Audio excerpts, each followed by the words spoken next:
Semoga yang subscribe diberikan rezeki melimpah dari jalan tak terduga. Dan yang like komen, dimudahkan jalannya menuju surga di hari akhir nanti. Siapa yang tak mendengar nama Qorun? Dia adalah seorang sosok kaya raya di zaman Nabi Musa yang namanya melegenda hingga sekarang.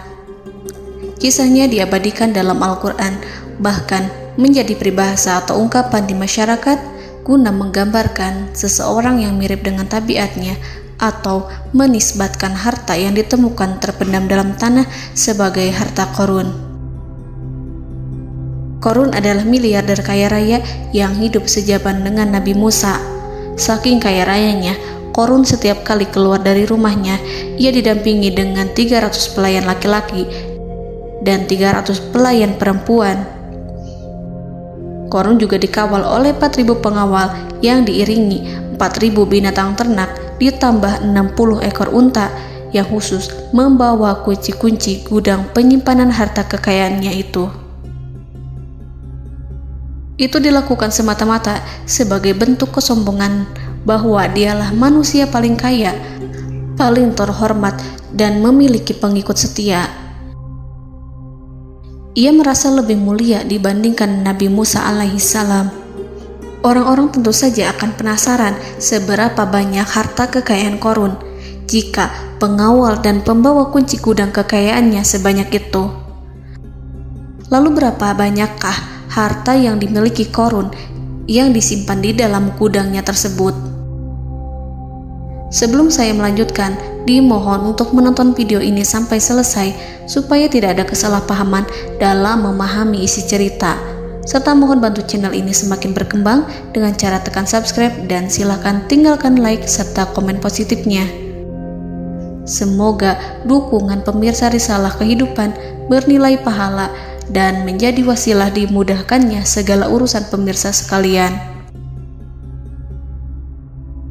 Pemirsa Risalah Kehidupan, di zaman sekarang banyak orang yang mengistilahkan rezeki yang tak terduga dengan istilah harta Qorun.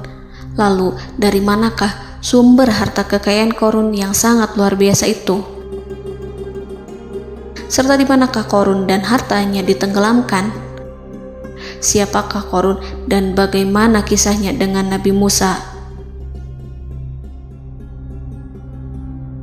Qorun merupakan kaum Nabi Musa alaihissalam. Disebutkan oleh Ibnu Jurayj, nama lengkap Qorun adalah Qorun ibnu Yashar, ibnu Qahis, ibnu Lawi, ibnu Yakub. Ia merupakan putra paman atau sepupu Nabi Musa alaihissalam. Pasalnya, Nabi Musa alaihissalam sendiri adalah putra Imran, sedangkan Imran adalah putra Qahis. Dengan kata lain, Qorun masih satu kakek dengan Nabi Musa alaihissalam, yakni kakek Qahis. Ia adalah umat Nabi Musa yang taat. Tidak hanya memiliki banyak harta, Qorun juga termasuk orang yang cerdas dan berilmu. Ia menguasai ilmu duniawi dan ilmu ukhrawi, dan tercatat bahwa Qorun adalah ahli di bidang kimia. Dirinya tercatat sebagai ahli kitab Taurat setelah Nabi Musa. Kepandaian Qorun dalam ilmu agama membuat dirinya sering disebut dengan ilmu nawir, atau orang yang memberi cahaya dan penerangan. Suaranya terkenal merdu dalam membaca kitab Taurat. Selain itu, Qorun juga lihai dalam berbisnis. Ia mengetahui trik investasi yang menguntungkan, serta jalur perdagangan internasional yang strategis di zamannya. Kekayaan Qorun begitu banyak, sebagaimana tercatat dalam surat Al-Qasas ayat 76. Sesungguhnya Qorun termasuk kaum Musa, tetapi dia berlaku aniaya terhadap mereka. Kami menganugerahkan kepadanya perbendaharaan harta yang kunci-kuncinya sungguh berat dipikul oleh sejumlah orang-orang yang kuat. Dalam riwayat Kaisamah disebutkan, kunci gudang kekayaan Qorun dibutuhkan 60 bigol atau sejenis kuda kecil. Ukuran kuncinya sebesar jari, bahannya terbuat dari kulit, dan setiap kunci digunakan untuk satu gudang. Maka keluarlah Qorun kepada kaumnya dalam kemegahannya. Para ulama tafsir menjelaskan Qarun keluar dengan mewah diiringi dengan 300 gadis berbaju merah dan 4.000 kendaraan kuda. Tak heran, iring-iringan Qarun itu mengundang decak kagum mereka yang gandrung terhadap harta kekayaan. Sebagaimana yang terekam dalam ayat Al-Quran, moga-moga kiranya kita mempunyai seperti apa yang telah diberikan kepada Qarun. Sesungguhnya ia benar-benar mempunyai keberuntungan yang besar. Quran Surat Al-Qasas ayat 79. Namun tak sedikit kaumnya yang mengingatkan. Ingatlah ketika kaumnya berkata kepadanya, janganlah engkau terlalu bangga, sesungguhnya Allah tidak menyukai orang-orang yang terlalu membanggakan diri atau farihin. Ulama menafsirkan istilah farihin di sana juga berarti takabur, zolim, berbuat kerusakan, arogan, dan tak mau bersyukur terhadap nikmat. Qarun dikisahkan memiliki ribuan kuda yang berisikan emas dan perak. Bila keluar rumah, Qarun selalu berpakaian mewah dan dikawal 600 pelayan dan diiringi 4.000 ekor kuda serta 60 ekor unta yang membawa kunci-kunci gudang kekayaannya. Namun, sayangnya Qarun kemudian membangkang pada Nabi Musa dan menjadi pengikut setia Fir'aun. Mengenai dari mana asal-usul kekayaan Qarun, ada beberapa riwayat yang memberitahukan tentang asal-usul kekayaan Qarun. Sumber pertama menyebutkan bahwa jauh sebelum memiliki kekayaan, Qarun hanyalah seorang lelaki miskin yang tidak mampu menafkahi keluarganya. Anaknya sangat banyak. Lalu suatu ketika Qarun datang kepada Nabi Musa. Ia meminta Nabi Musa alaihi salam untuk mendoakannya agar Allah memberikan harta benda yang banyak.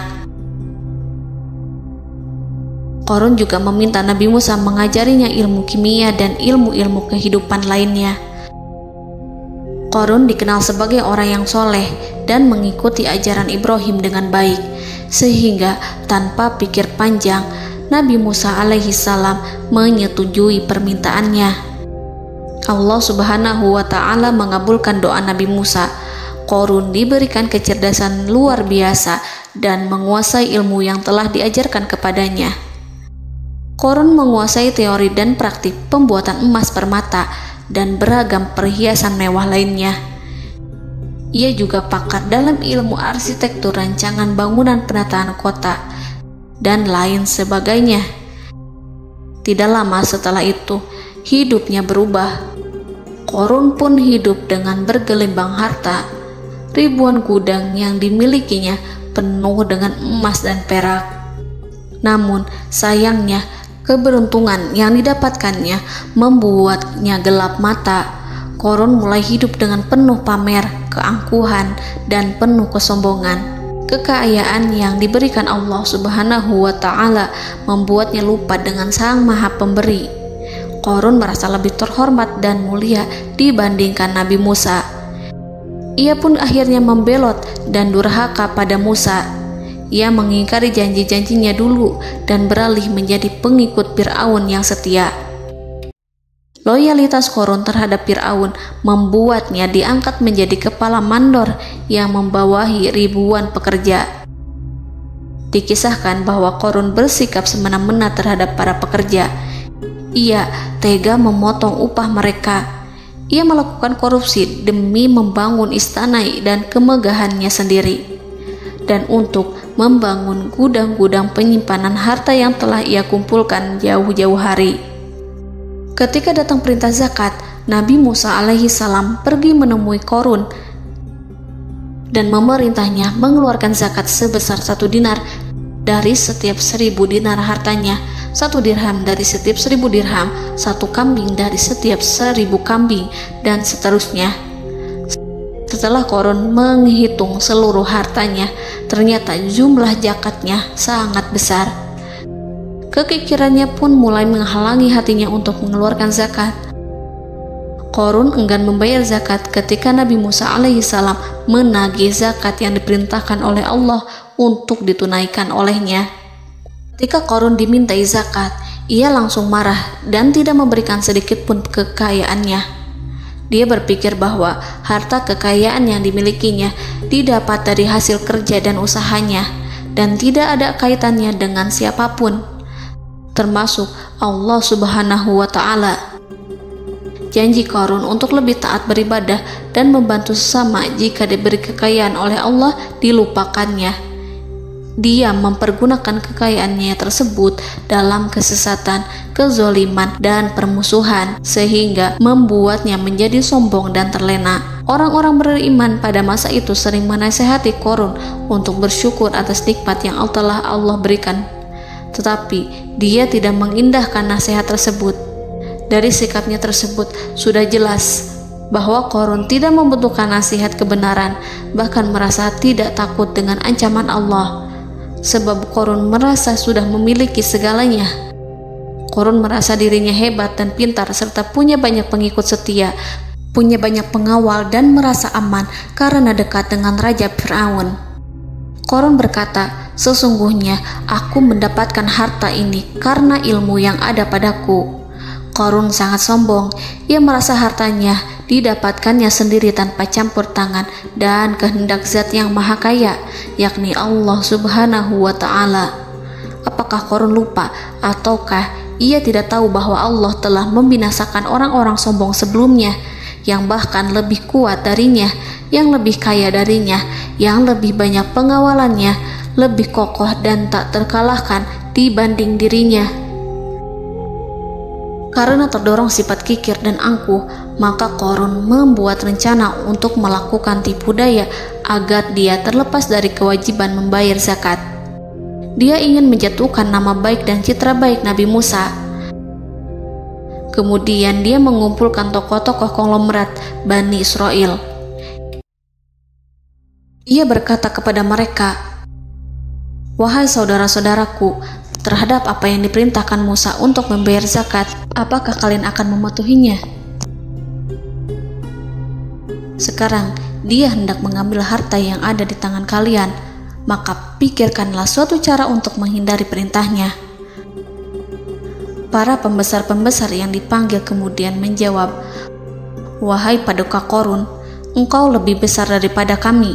Kami akan melakukan apapun yang kau inginkan." Qarun berkata, "Datangkanlah kepadaku wanita cantik. Aku akan memberinya hadiah besar jika ia berhasil menggoda dan memfitnah Musa." Ketika wanita cantik yang diinginkannya datang, Qarun memberikan kepadanya uang muka sebagai jaminan. Ia akan membayarkan seluruh yang dijanjikannya ketika berhasil menjalankan misinya. Bukan hanya itu, Qarun pun berjanji akan menjadikan wanita ini sebagai istrinya. Keesokan harinya, Qarun mengumpulkan Bani Israel. Setelah itu, Qarun menghadap kepada Nabi Musa seraya berkata, "Orang-orang menanti kedatangan Anda, sampaikanlah saran dan nasihat kepada mereka." Nabi Musa kemudian keluar dari rumahnya. Ia mulai menyampaikan nasihat pada umatnya. Di antara nasihatnya, beliau berkata, "Barang siapa yang mencuri, aku akan memotong tangannya. Barang siapa yang memfitnah, aku akan mencambuknya sebanyak 70 kali. Barang siapa yang tidak mempunyai istri dan dia berbuat zina, maka aku akan mencambuknya sebanyak 70 kali. Adapun barang siapa yang memiliki istri dan ia berbuat zina, aku akan rajam dia sampai mati." Qarun kemudian berkata, "Apakah ini juga berlaku untuk Anda jika Anda sendiri yang berbuat zina? Apakah Anda akan menerima hukumannya?" Kemudian Nabi Musa menjawab, "Ya, meskipun saya sendiri yang melakukannya." Maka kemudian Qarun memanggil wanita yang telah dibayarnya. Wanita itu berdiri di depan Nabi Musa dan Bani Israel yang telah berkumpul, mengaku sedang hamil karena berhubungan badan dengan Nabi Musa. Maka marahlah Nabi Musa atas fitnah kejam yang diarahkan kepadanya. Kemudian Nabi Musa melakukan sholat 2 rakaat, lalu mendatangi wanita itu dan menyumpahnya agar mengatakan siapa yang menyuruhnya. Wanita itu menjadi ketakutan. Ia bergemetar di depan Nabi Musa dan mengaku bahwa yang menyuruhnya adalah Qarun.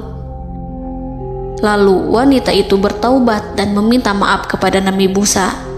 Seketika Nabi Musa bersujud seraya berdoa kepada Allah agar menimpakan azab kepada Qarun. Allah memberi wahyu kepada Musa bahwa bumi telah dijadikan tunduk kepada perintah Nabi Musa. Kemudian Nabi Musa berkata kepada bumi, "Wahai bumi, telanlah Qarun beserta kekayaannya, habiskanlah semua."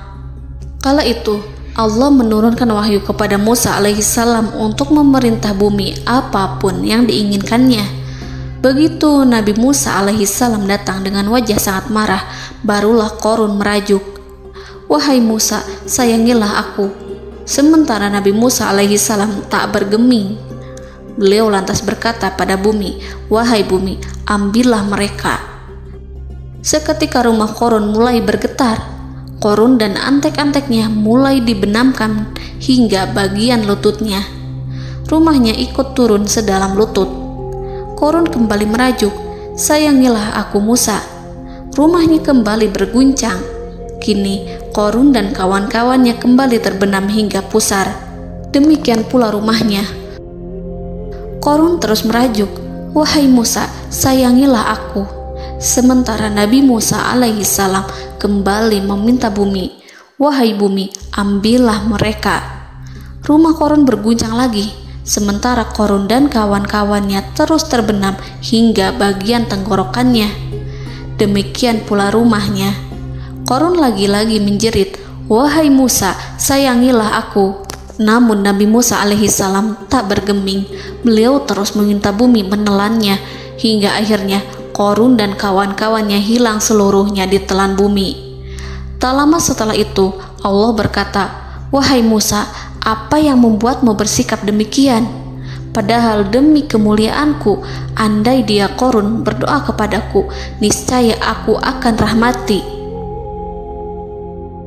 Maka kami benamkan dia beserta rumahnya ke dalam bumi, maka tidak ada baginya satu golongan pun yang akan menolongnya selain Allah, dan dia tidak termasuk orang-orang yang dapat membela diri." Quran Surat Al-Qasas ayat 81. Lalu di manakah lokasi ditenggelamkannya Qarun beserta harta bendanya? Konon berdasarkan kepercayaan beberapa masyarakat setempat, Qarun ditenggelamkan di sekitar sungai atau danau Moris yang terkenal di kota Payom, negara Mesir. Qarun konon mendirikan istana dan di tempat itu pula ia ditenggelamkan. Dahulu, Qarun berkeinginan membangun sebuah istana, namun tidak diizinkan oleh Fir'aun jika istana itu dibangun di samping istana Fir'aun. Terlebih, Qarun juga tidak ingin membangun istana di tengah pemukiman Bani Israel yang terletak di tanah Jasan. Fir'aun pun memberikan tanah di wilayah Fayom. Kemudian di tepi sungai Payom inilah Qarun membangun istananya yang megah, dan di dalamnya ia membangun Al-Khunuj, gudang penyimpanan harta berisi emas dan perak. Salah satu bukti arkeologis yang dapat dijumpai di lokasi tersebut adalah runtuhan bangunan yang diduga sebagai tempat tinggal Qarun yang berjarak sekitar 2 km dari Danau Qarun. Menurut beberapa sumber, bangunan yang masih berdiri kokoh tersebut adalah benteng yang dibangun oleh Qarun. Namun ada juga yang mengatakan bahwa bangunan tersebut adalah tempat tinggalnya. Wallahu a'lam. Semoga kita semua dijadikan orang yang Allah mampukan menjadi orang kaya namun tidak seperti Qarun,